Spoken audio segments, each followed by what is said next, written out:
اللہ تبارک و تعالیٰ کا انعام ہے. میں یہ عرض کرتا ہوں یہاں پر گفتگو میں جو چیزیں شروع کیا تھا اس کو یہاں سٹاپ کرتا ہوں. سارے لوگوں نے دعائیں کی مجھے پتا ہے, اور سب سے زیادہ میں نے حضور تاج الشریعہ کو اور حضور امین ملت کو خواب میں بار بار دیکھا, اور حضرت ابھی مجھ سے کہا تھا کہ ہم سب پریشان تھے, بہت دعائیں کرتے تھے. میرے چھوٹنے کی دعائیں یا میرے آرام کی دعائیں یہ الگ مقام رکھتی ہیں, لیکن جس وقت اندر جا رہے تھے میرے برادر گرامی بھی موجود ہیں, میں ایک دعا اللہ کریم کی بارگاہ میں یہ کرتا تھا کہ اے رب ذوالجلال تیرا بندہ ہے, تیرے نبی کی بات کر کر اندر آیا, اتنی لاج رکھنا کہ میرے باہر جانے کے لیے کبھی کسی کتے کی مدد لینے کی نوبت نہ آئے. کیا بات ہے, واہ واہ واہ واہ. کسی ظالم کی مدد لینے کی نوبت نہ آئے. اور رب تبارک و تعالیٰ نے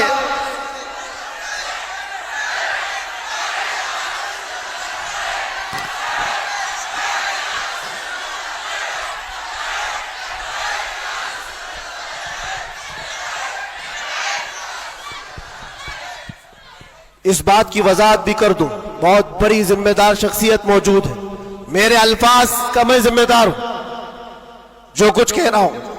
اور لوگوں کو پھر یہ لگتا ہے یہ اتنا سب ہو جانے کے بعد پھر بھی کتا کہتے ہیں, یہ کتا کتا ان کی زبان پہ کیوں آتا ہے؟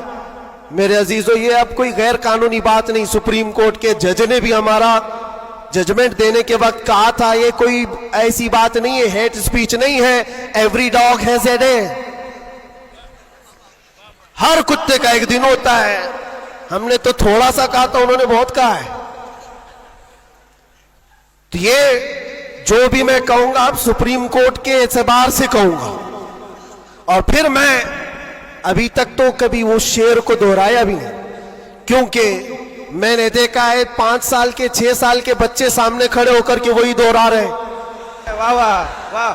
بلکہ میں نے تو یہ بھی دیکھا اندر قیدیوں کو جب بہت زیادہ تکلیف دیتا تھا کوئی تو کہتا تھا وہی بات. واہ واہ واہ.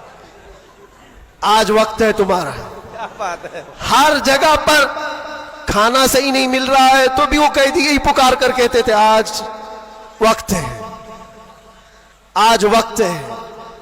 میرے عزیزو جتنا ہی تم دباؤ گے اتنا ہی وہ ابھرے گا. یہ ہم اپنی تعریف کے لیے اپنے گھر کے لیے نہیں بولتے, ہم نے کبھی کسی کمیونٹی کو, کسی خاص دھرم کو یا کسی خاص مذہب کو نشانہ بنا کر کبھی نہیں بولا. ہاں میرا یہ مشن ہے کہ جو حضور پاک صلی اللہ تعالی علیہ وسلم کی عزت کے لیے انگلیاں اٹھائے گا تو ہم اس کا جواب دیتے رہیں گے. بے شک بے شک. اور اگر ایک آدمی کرتا ہے تو ایک کا جواب, 10 کرتے تو 10 کا جواب. اس کا مطلب یہ نہیں ہوتا کہ ہم پوری کمیونٹی کو بول رہے ہیں, پورے مذہب کو بول رہے ہیں, کسی قوم کو بول رہے ہیں. یہ تو پھیلائی گئی بات ہے. بہرحال وقت آنے کے بعد سب سمجھ میں آ جائے گی. آج جس چیز کے لیے کانفرنس رکھی گئی ہے, تعلیمی بیداری کانفرنس, میرے عزیزوں یہ اتنی بڑی وقت کی ضرورت, میں آپ کو کیا بتاؤں. اسلام شروع ہی ہوا ہے اقرا کہتے ہوئے. سب سے پہلی آیت میرے نبی پاک پر جو اتری وہ کیا ہے؟ مسلمانوں اتنی تو بات یاد رہے, اقرا بسم ربک الذی خلق. قرآن کی سب سے پہلی آیت کیا ہے؟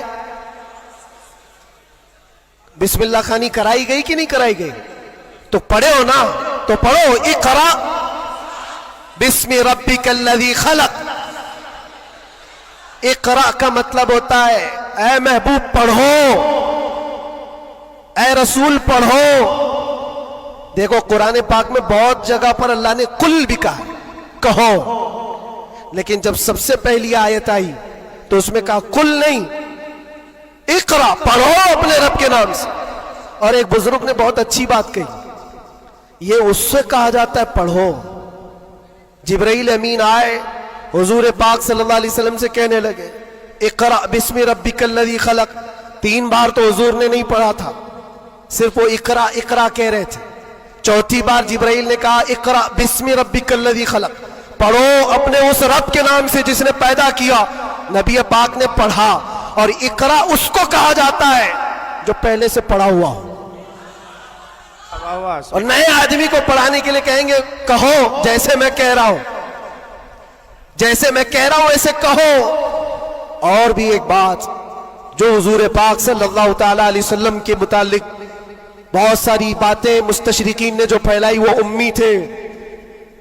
امی کا معنی کچھ نہ ہنجار لوگ ان پڑھ کرتے ہیں کہ ان کے رسول ان پڑھ تھے. ان پڑھ نہیں, امی کہتے ہیں جو کسی سے نہیں پڑھا ہوا ہو, بے شک اس کا استاد نہیں لیکن وہ سب کا استاد ہے. سبحان اللہ سبحان اللہ. اب ایک بات تو مجھے بتاؤ, قرآن کہتا ہے الرحمن علم القرآن خلق الانسان, 3 آیتیں. الرحمن, رحمان اللہ رب العزت, علم القرآن اس نے قرآن سکھایا. تیسرے نمبر پر ہے خلق الانسان, اس نے انسان کو بنایا. مجھے ایک بات بتاؤ, رحمان دوسرے نمبر پر آئے تھے, اس نے قرآن سکھایا. تیسرے نمبر پر آئے تھے, اس نے انسان کو پیدا کیا. انسان کو پیدا کیا یہ تیسرے نمبر پر, قرآن سکھایا یہ پہلے دوسرے نمبر پر. جب انسان بعد میں پیدا ہوا ہے تو قرآن سکھایا کس کو؟ کیا بات ہے, واہ واہ. الرحمن علم القرآن, وہ رحمان ہے جس نے قرآن سکھایا پھر انسان بنایا. مفسرین فرماتے ہیں یہ جو انسان پیدا کیا اس سے مراد آدم علیہ السلام ہے, اور قرآن سکھایا اس سے مراد محمد رسول اللہ. اللہ سبحان اللہ. اور رب تبارک و تعالیٰ نے اپنے نبی کو اس وقت علم دیا ہے جب ابھی آدم کو پیدا بھی نہیں کیا. معلم کائنات کی امت ہو میرے عزیز ہو, معلم کائنات کی تم امت ہو, اور جاہل رہنا تمہیں زیب دیتا ہے. اس رسول پاک کی امت ہو جس نے پوری کائنات کو علم کا انقلاب دیا ہے. علم کا انقلاب. جب حضور پاک صلی اللہ علیہ وسلم مدینہ طیبہ تشریف لائے تھے, 6 لوگوں کو صرف لکھنا آتا تھا. قلم پکڑنا کتنے لوگوں کو آتا تھا؟ 6 لوگ. 10 سال کا عرصہ گزرا, حضور پاک صلی اللہ علیہ وسلم کی وفات کے وقت 80,000 لوگوں کے ہاتھوں میں قلم تھا. سبحان اللہ سبحان اللہ. یہ انقلاب زندگی بھر کا کوئی ٹیچر بھی نہیں کرتا. وہ رسول پاک صلی اللہ تعالی علیہ وسلم نے علم کا عظیم انقلاب پیدا کیا تھا. اور اس رسول کی امت اگر جاہل ہو یہ کیسے زیب دیتا ہے؟ اسی لیے میں نے دیکھا ہے بہت ساری جگہوں پر بڑی بڑی تحریکیں چلتی ہیں, لیکن رسول پاک صلی اللہ تعالی علیہ وسلم کا سچا جانشین, ان کی آل و اولاد کا یہ سچا جانشین مارارا متحرہ کا اور خانوادہ برکات کا چشم و چراغ اعلان کرتا ہے آدھی روٹی کھائیں گے اور بچوں کو. سبحان اللہ. یہ صرف مارارا کا اعلان نہیں, یہ رسول پاک کا مشن ہے. یہ انقلاب ہے جو نبی پاک صلی اللہ تعالی علیہ وسلم کا لایا ہوا. اگر تم جاہل رہو گے, بے نور رہو گے, جاہل آدمی حلال و حرام میں تمیز نہیں کر سکتا. جاہل کو کفر اور ایمان پتہ نہیں ہے. جاہل کب گمراہ ہوگا اسے خود پتہ نہیں چلتا. اس لیے میرے عزیزوں, علم کے بغیر اسلام بھی نہیں ہے. علم کے بغیر اسلام نہیں. آپ کو پتہ ہے دور جہالت کہا جاتا ہے اسلام سے پہلے والے دور کو, اور دور اسلام, اسلام کے بعد. اسلام اور جہالت تو اپوزٹ چیزیں ہیں, یہ کبھی ایک جگہ آ نہیں سکتی. آج امت کے اندر ہم دیکھ رہے ہیں کچھ لوگوں کو میں نے دیکھا اندر, جن سے پوچھا گیا پہلا کلمہ کیا ہے تو آئیں ٹائیں کر رہے ہیں, نہیں پتا ہے. تمہارے نبی کون, یہ بھی نہیں پتا. ہم تو اس خوش فہمی میں چل رہے ہیں جمعہ میں بھیڑ ہے, جلسوں میں بھیڑ ہے, سب کی ٹوپی ہے, سب کو آتا ہوگا. کھنگالو تو کلمہ بھی نہیں آ رہا ہے. یوں ہی یہ مصیبتیں نہیں آ رہی ہیں میرے عزیز, یوں ہی ہم کو ڈرایا اور دھمکایا نہیں جا رہا ہے. تمہارے اندر علم کی دولت ہو تو تم اپنے رب تبارک و تعالیٰ کی ذات پر یقین کامل کے ساتھ جیو گے. آج دلم الیقین کے ساتھ جو جیتے وہ جہالت کی وجہ ہے, جہالت ہے. اور جو جس طرح ہانکنا چاہے آج ہانک رہا ہے تمہیں. علم کی طرف آؤ, علم کی طرف. ہر بچے کو آج پڑھا لکھا ہوا ہونا ضروری ہے, ہر بچے کو. اور جب ہم علم کی بات کرتے ہیں تو کچھ لوگوں کو یہ لگتا ہے مولانا صرف مدرسوں میں لے جانے کی بات کرتے ہیں، مدرسوں میں لے جانے کی بات کرتے ہیں۔ علم صرف مدرسوں کی بات نہیں ہے، علم کو جو فرق کیا گیا ہے نا، یہ دینی علم ہے، یہ دنیاوی علم ہے۔ ابھی آپ سے میں پوچھوں دینی علم کیا ہے، دنیاوی علم کیا ہے؟ آپ یہی کہیں گے قرآن، حدیث، فقہ، یہ سارے دینی علم ہیں۔ سائنس، جغرافی، فزکس، کیمسٹری، یہ دنیاوی علم ہے۔ یہ غلط سوچ ہے، غلط کانسیپٹ ہے۔ دینی اور دنیاوی علم اس طرح سے فرق نہیں کیے جاتے۔ اگر آپ قرآن کا علم، حدیث کا علم، فقہ کا علم پیسہ کمانے کے لیے حاصل کر رہے ہیں تو یہ دنیاوی علم ہے، وہ دینی علم نہیں۔ مدرسوں میں بھی وہ دینی علم نہیں۔ اور سائنس پڑھتے ہو، جغرافی پڑھتے ہو، کیمسٹری پڑھتے ہو اللہ کو پہچاننے کے لیے تو یہ دینی علم ہے، یہ دینی علم ہے۔ تمہاری سوچ سے ہی دینی اور دنیاوی کا فرق ہوتا ہے، نہ کہ ڈپارٹمنٹ اور شعبے سے فرق ہوتا ہے۔ اس لیے جو بچے کالج میں یونیورسٹیز میں وہ اپنا کنٹینیو کریں، بڑھیں آگے۔ تم جس فیلڈ میں جانا چاہتے ہو، میڈیکل میں، انجینئرنگ میں، لا میں، جس چیز میں بھی جانا چاہتے ہو، نیت صرف یہ ہو جو قرآن نے فرمایا، اقرأ بسم ربک الذی خلق، پڑھو وہی جو تمہارے رب کے نام سے۔ سبحان اللہ۔ وہ علم جو اللہ سے دور کرتا ہے وہ بڑا سا بڑا عالم ہو کر کے بھی وہ گمراہ ہے، اور وہ علم جو اللہ سے قریب کرتا ہے وہی علم نور ہے، وہی علم نور ہے۔ امام غزالی رحمت اللہ تعالی علیہ فرماتے صرف یہ مت سمجھو کہ میں علم کی بات کر رہا ہوں تو علم آنے کے بعد ٹوپی، جبہ، کپا، بڑا عالم نظر آنا چاہیے، نہیں۔ علم جب کسی کے پاس آتا ہے تو سب سے پہلے اخلاق لاتا ہے۔ سچا علم اگر کسی کے اندر آئے، اخلاق لاتا ہے، پھر وہ اللہ تعالیٰ کی ذات پر یقین لاتا ہے، کیونکہ قرآن کہتا ہے انما یخشی اللہ من عبادہ العلماء، علم والے ہی اللہ سے زیادہ ڈرتے ہیں۔ امام غزالی فرماتے ہیں وہ عالم جو اپنے علم کو اس لیے استعمال کرتا ہے کہ دنیا میں کچھ پیسے مل جائیں، اور سیٹھوں کے پاس جاتا ہے، مالداروں کی جیب پر نظر رکھتا ہے، فرماتے وہ اس مکھی سے زیادہ غلیظ ہے جو پخانے پہ بیٹھتی ہے۔ بلکہ وہ کہتے ہیں وہ عورت جو اپنا جسم بیچتی ہے اس سے بھی زیادہ یہ غلیظ ہے، کیونکہ وہ جسم بیچتی ہے اور یہ ایمان بیچتا ہے۔ علم جو سچا علم آتا ہے وہ اخلاق اور توکل لے آتا ہے۔ اس لیے آپ سے میں یہ کہنا چاہتا ہوں کہ علم کا مطلب صرف دوڑ بھاگ یہ نہیں ہے، کوئی بھی کالج مل جائے، کوئی بھی یونیورسٹی مل جائے، کوئی بھی مدرسہ مل جائے، تمہارا ٹارگٹ یہ ہونا چاہیے وہ علم مجھے ملے جو مجھے میرے رب کی پہچان دلائے، مجھے میرے رب کی پہچان دلائے۔ اور جب اللہ رب العزت کے نام سے کوئی شروع کرتا ہے میرے عزیزوں، بڑے بڑے انقلابات آتے ہیں، بڑے بڑے انقلابات آتے ہیں۔ یہ آج دنیا چھپا چھپا کر رکھ رہی ہے، ہمارے دامن میں علماء کی کمی نہیں رہی اسلام میں کبھی، یہ تو جاہل آج ہوئی ہماری قوم، ورنہ دنیا کو کیا نہیں دیا ہے علماء اسلام نے۔